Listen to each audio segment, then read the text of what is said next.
Hey guys and gals, Nary here from Drake Wayne Gaming, sending me on Twitter the Gaming Drag. Today I'm coming back at you with a Let's Play episode of Wayfinder. We're doing a little bit of the side content, y'all. Anyway, let's go ahead and jump right back in. Alarm chain, you were up, and let's go! Gotta wait for it to load. Alright, there we go. It's good enough for me! It's not good enough for me! Geral grimaced, shaking the hands of his co-candidates away. You don't know what you're talking about. You are representing the Skull Wolves. Do not allow your upbringing to lift your head beyond the clouds, boy. You will be swatted down. Is that understood? Yes, Elder Eros. Silence falls over all present. Geral's eyes scan the floor, his face flushed with embarrassment. We can let it slide this time, Eros. He was defending the Finder. Eros scoffs at this. If that pathetic human needs to be defended, then what good is he in the first place? Fiol was sick of hearing this incessant whining, but he wouldn't need to speak up because the eldest did so for him. Hold your tongue! Do not disrespect the Finder, Eros. You know as well as I do the regard our people hold for their kind. They are to be treated as equals. Eros seemed to be caught off guard by Terrell's interference. He grumbles in a low voice, but Fiol still heard him. Yes, well, he shall have to prove himself equal to the task, then shall he not? The nigh incorrigible wolf elder grumbles and crosses his arms. After a few moments, the green-eyed candidate Arin steps forward. Elders, if you would please answer a question for me. Fiol looks the young wolf giant over for a moment. It's Royd who speaks up this time. We will do our best to answer your question, young one. Young one. That's rich, coming from the youngest of the elders. Arin asks his question. Well, you see, I've met with the Finder twice now. His name is Finn. He brought up several valid concerns over the way we are using magic in this whole process. Arin explained Finn's stance against using magic to glamour items without ensuring nothing unfair happened to the affected non-magical parties. Although Fiol felt bad, he couldn't bring himself to really see the reason to stop using magic to meet their needs. After all, what reasonable comparison can one make between the few lives affected there and the many lives affected here? This time Fiol speaks up first. While we understand both your concern as well as the Finder's, I'm sorry to say there are no plans to change how we are using magic. Nor are there reasons to. Fiol glared at Eros. I can handle this myself, you irritable twit. Eros, you need to quell your outbursts. Not a person among us has time for such things. Our people are cold, and you are prolonging our return to warmth. Eros scoffs again and quiets down. Fiol hides his smirk. Despite his irate delivery, Eros has the right of it. We do not see the need to change tactics now, so close to our goals. Elders, Elders, are we allowed to tell Finn everything now? He has asked us to meet tomorrow afternoon at the nearby mall, the one in which we clothed ourselves. After a pause, Clochuli answers. You may tell the Finder anything relevant to your trials and tasks. Do try to keep it as vague as you can, at least until we know for certain we can trust this human. Understood? So you know.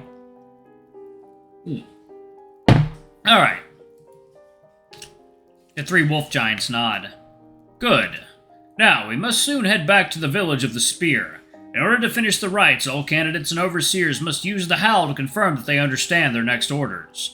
This way we leave no communication to magical interference. The howl is the greatest form of communication wolf giants and werewolves have. Its peerless strength of range can reach between realms and through illusions to any who are attuned to it. That cool, windy autumn night brought a calm, moonlit sky to the realms of man and giant alike. As the Elder's howls pierced the night sky in Jotunheim, a feeling of comfort settled over many wolves sleeping in their homes. As the candidates' howls soared through the air, a young man in Midgard roused from the grip of sleep to listen to their song of hope. You decide this would be a great time to set a bookmark, as if saving a game, just in case you need to return here later. Yes, I see. Alright. Which chapter would you like to view? I'll do Night Shift. You decide to turn to the chapter that's marked Night Shift. The name brings back memories of a story from the very start of your adventures. A note scribbled in the footnote of the first page catches your eyes first. Finn, I know I mentioned this before, but I figured I'd explain why I was asking about the nighttime security guard at the mall that time. This happened the first night we wolf giants came to your world. Below that is a response, hastily scrawled out. I should have known it was a bad idea to ask about it. I have even more questions now. You shake your head and chuckle to yourself. Those exchanges were always fun to be a part of. You look to the first lines of the chapter and, having nothing else to wait on, start to read. Chapter 2. Night Shift. The Shift of Night. A nighting of shift. I don't know. Another damn night in this place. The security guard walks into the mall just a few minutes before sunset begins. The mall is only open for another few hours, but he usually arrives early to get a briefing from the day guard. Walking upstairs to the next floor, the security guard looks out over the railing at the still busy mall. That new job offer couldn't have come at a better time. Feels like this place gets creepier and creepier every night. The guard walks into the security office to wait for his shift to start. The security guard walks to the bottom floor of the mall slowly. This is the worst bit of the night for him. This place gets really creepy after dark, after all. The guard shudders to himself. He walks to the maintenance store to head to the restroom.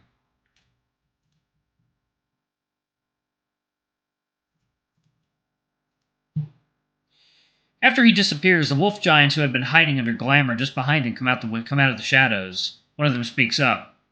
Huh. Phew, that was close. His companion scratched his own chin, slightly messing up his light brown fur. Oh wow. Wolf giant with a gruff voice was, not nearly so close as your anxieties would let you believe, Bjorn. Bjorn blushes and laughs nervously. I've never come to the realm of man before. So many anxieties aren't that unwarranted, are they, Bjorn? Bjorn shrugs, conceding the point. True enough, I suppose. Now, down to brass tacks. Yes.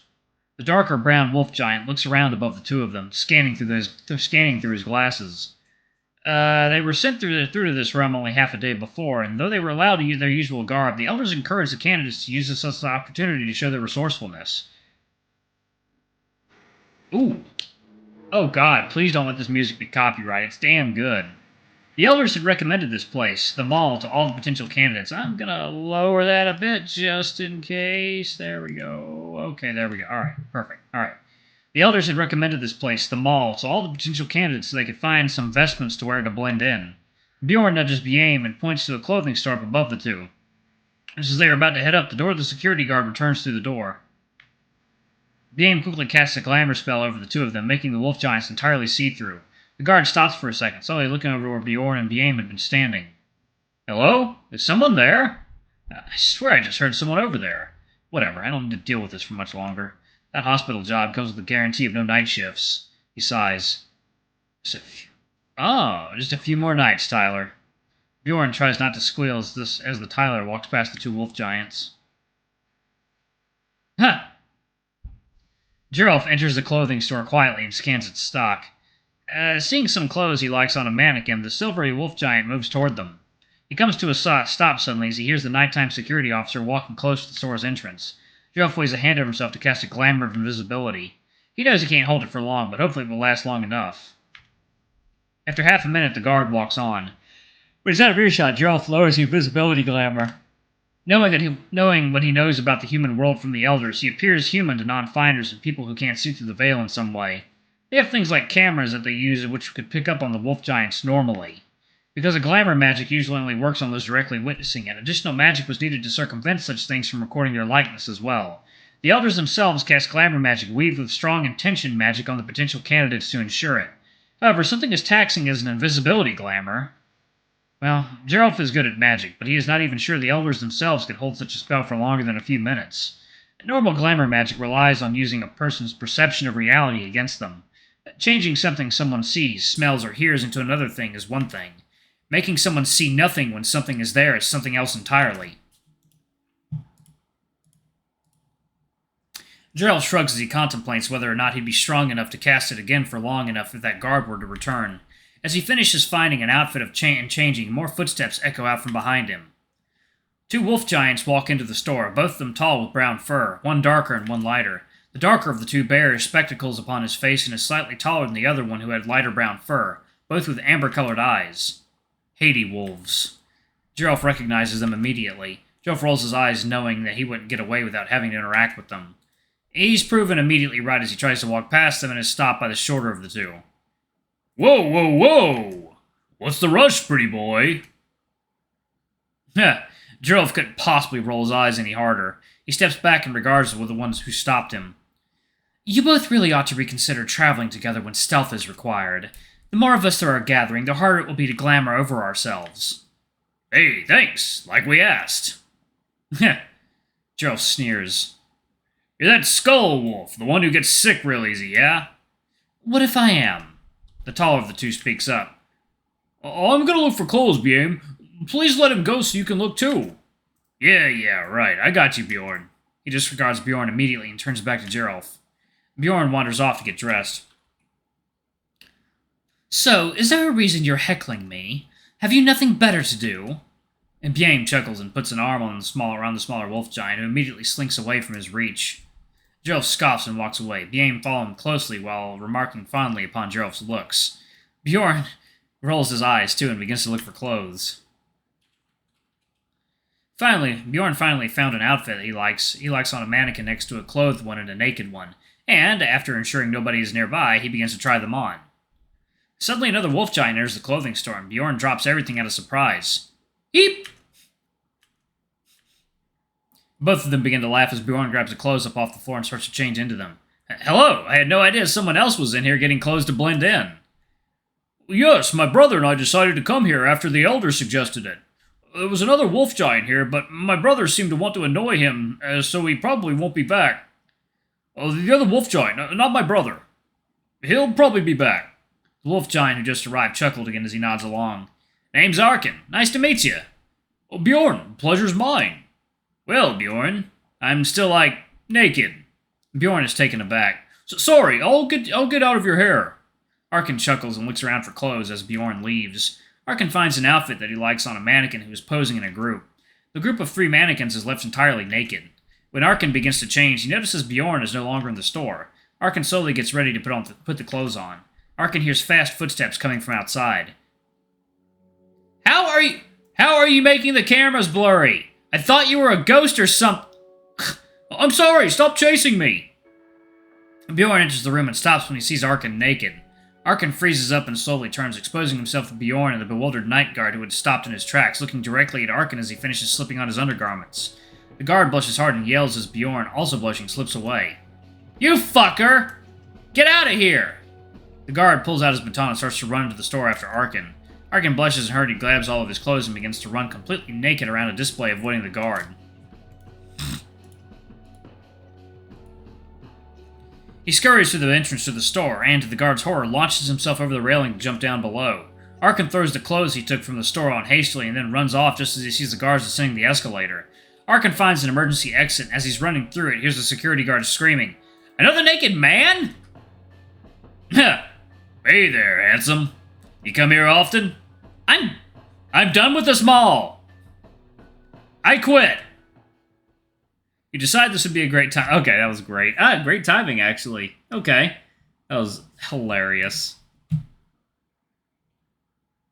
Alright, let me save that right there. Actually, let me, return, and there we go. Okay. Alright. I suppose that is it for now, y'all. We are satisfied in your nostalgia. You decide you've done enough digging for the time being. You get up to make a cup of tea, then sit back down on the chaise lounge by the fire to wait out the storm, deciding to let the tea cool a bit before continuing on. To be continued. Alright, y'all. An extra thank you for reading this. Your support means the world to me. Yep. Awesome. I love this. I love this visual novel. I can't wait to see more. As this side project. Okay. Sure, yeah. More content, please. Alright. That is Wayfinder for now, y'all. Thank y'all so much for watching. Don't forget to like, comment, subscribe, ring that notification bell, and check out our Patreon if you can. It always helps. Before I go, I'm going to give a quick shout-out to our lovely bronze tier patrons. Thank y'all for all you do for the channel. We greatly appreciate your support. Thank you to our silver tier patron, Cade Silverman. Thank you for going a bit above and beyond. It's greatly appreciated. Thank you to our gold tier patron, Teresm Guy. You're awesome. We love you. Thank you for subbing to our ultimate tier. Anyway, if y'all want to get your names in the credits, get access to all of our not safe for work contents as little as $5. Alrighty, I love you all, and I'll see y'all in the next video. Bye-bye!